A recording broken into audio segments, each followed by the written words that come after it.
Marilah kita panjatkan puja dan puji syukur kehadiran Allah Subhanahu wa Ta'ala, Tuhan semesta alam yang telah melimpahkan anugerah, nikmat dan karunia-Nya kepada kita semua. Berkat ridho-Nya, kita masih bisa berkumpul dalam keadaan sehat walafiat. Tidak lupa, marilah kita haturkan salawat serta salam kepada junjungan kita Nabi Muhammad SAW, yang saya hormati Ibu Uwang Maspuro SPD MPD selaku dosen pengampu mata kuliah pembelajaran berbicara, dan teman-teman semua yang saya banggakan. Pada kesempatan yang berbahagia ini, izinkanlah saya untuk menyampaikan pidato tentang pembelajaran jarak jauh. Sebelumnya, perkenalkan, saya Salma Yudhya dari kelas 2A dengan NPM 2210 Memasuki awal tahun 2020, seluruh dunia dikejutkan dengan kehadiran virus baru, yaitu coronavirus atau sering disebut dengan COVID-19. Penyebaran COVID-19 terjadi begitu cepat dan meluas karena dapat menular melalui kontak dari manusia ke manusia melalui saluran pernafasan. Semenjak datangnya COVID-19, pemerintah membuat kebijakan bahwa setiap masyarakat yang akan keluar rumah mengharuskan memakai masker, menjaga jarak, mencuci tangan, dan divaksinasi.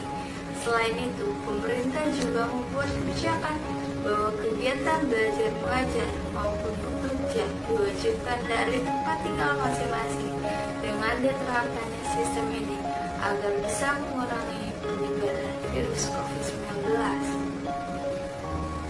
Selama pandemi COVID-19, pembelajaran jarak jauh akan menjadi metode pembelajaran utama untuk para peserta didik. Pemerintah dan sekolah terus mengembangkan strategi pembelajaran jarak jauh agar keunggulannya setara dengan pembelajaran tatap muka. Pembelajaran jarak jauh merupakan suatu bentuk metode pendidikan formal yang menggunakan sistem telekomunikasi interaktif dan didukung dengan berbagai sumber daya yang diperlukan sebagai penghubung antara siswa dengan guru.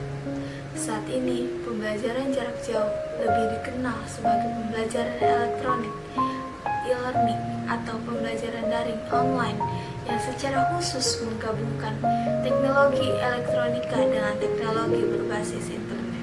Pro dan kontra timbul dengan adanya kebijakan pembelajaran jarak jauh ini. Mereka yang pro menjadi kebijakan pembelajaran jarak jauh ini sebagai sarana untuk memajukan teknologi komunikasi dan informasi di dunia pendidikan. Dunia pendidikan tidak lagi terbatas oleh ruang dan waktu. Akses menjadi lebih terbuka dengan adanya konten-konten inovasi pembelajaran yang lebih kaya.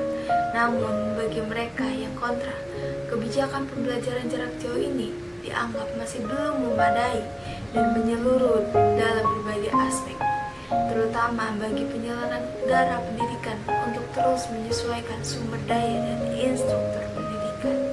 Pendidikan jarak jauh adalah suatu kajian kependidikan yang terus berkembang seiring dengan pesatnya kemajuan teknologi komunikasi dan informasi. Karena itu juga, pendidikan jarak jauh sering dipersepsikan sebagai suatu inovasi dalam metode pembelajaran abad 21 yang memiliki daya jangkau lintas ruang, waktu, dan sosioekonomi. Dengan adanya inovasi ini, masyarakat memiliki pilihan alternatif untuk mengakses pendidikan. Dengan demikian, guru dituntut mampu merancang dan mendesain pembelajaran daring yang ringan dan efektif dengan memanfaatkan perangkat atau media daring yang tepat dan sesuai dengan materi yang diajarkan.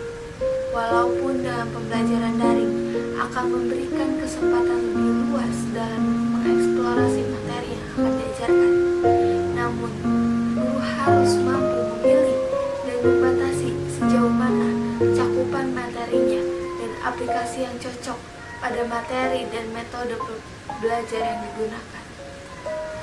Dalam pembelajaran jarak jauh ini juga memiliki dampak positif serta memiliki dampak yang negatif. Dampak positif dari pembelajaran jarak jauh ini yakni berkembangnya teknologi dalam bidang pendidikan, karena dengan pembelajaran jarak jauh mengharuskan semua peserta didik untuk melengkapi teknologi untuk keberlangsungan kegiatan belajar mengajar secara online. Selain itu, dampak positif lainnya yaitu dapat meningkatkan kemandirian terhadap peserta didik dalam mencari tahu terkait pembelajaran secara mandiri dari berbagai sumber. Sedangkan dampak negatif dari pembelajaran jarak jauh ini yaitu menurunnya prestasi karena mengalami berbagai kesulitan dalam memahami materi, dan kebanyakan dari tenaga pendidikan hanya memberikan tugas tanpa adanya penjelasan materi yang dapat peserta didik pahami.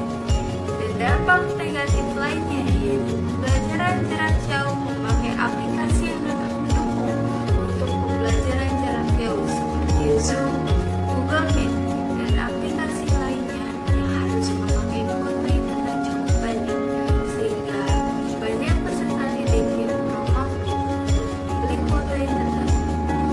Karena terbatasnya ekonomi dan jaringan internet kurang bagus, sehingga para peserta didik kesusahan dalam pembelajaran jarak jauh, serta banyaknya peserta didik yang bermain handphone setiap harinya bukan untuk mengikuti sekolah online, melainkan bermain sosial media ataupun bermain game. Banyaknya menghadapi berbagai kendala, maka terdapat beberapa solusi yang bisa digunakan, yaitu para pengajar harus bisa menyajikan materi pelajaran secara kreatif dan inovatif. Hal tersebut sehingga terwujud kegiatan pembelajaran yang lebih bermakna, menginspirasi, dan lebih menyenangkan, serta tidak mengalami kejenuhan belajar dari rumah.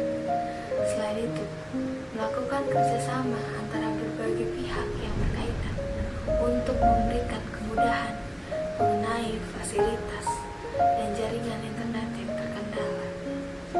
Beberapa guru di sekolah mengaku bahwa pembelajaran daring ini tidak seefektif kegiatan pembelajaran tatap muka secara langsung, karena beberapa materi harus dijelaskan secara langsung dan lebih lengkap. Selain itu, materi yang disampaikan secara daring belum tentu bisa dipahami semua siswa. Berdasarkan pengalaman mengajar secara daring, sistem ini hanya efektif untuk memberi penugasan, dan kemungkinan hasil pengerjaan tugas-tugas ini diberikan ketika siswa akan masuk, sehingga kemungkinan akan menumpuk. Mengamati pengalaman dari beberapa guru tersebut, maka guru juga harus siap menggunakan teknologi sesuai perkembangan zaman. Guru harus membuat model dan strategi pembelajaran yang sesuai dengan karakter siswa di sekolahnya. Penggunaan beberapa aplikasi pada pembelajaran daring sangat membantu guru dalam proses pembelajaran ini. Keberhasilan guru dalam melakukan pembelajaran daring pada situasi pandemi COVID-19 ini adalah kemampuan guru dalam berinovasi, merancang, dan merabung materi metode pembelajaran dan aplikasi apa yang sesuai dengan materi dan metode. Kreativitas merupakan kunci sukses dari seorang guru untuk dapat memotivasi siswanya tetap semangat dalam belajar secara daring atau online dan tidak menjadi beban psikis. Selain itu, kesuksesan pembelajaran daring selama masa COVID-19 bergantung pada kedisiplinan semua pihak. Oleh karena itu, pihak sekolah perlu membuat skema dengan menyusun manajemen yang baik dalam mengatur sistem pembelajaran daring. Hal ini dilakukan dengan membuat jadwal yang sistematis, terstruktur, dan sederhana untuk memudahkan komunikasi orang tua dengan sekolah agar anak-anaknya yang belajar di rumah dapat terpantau secara efektif.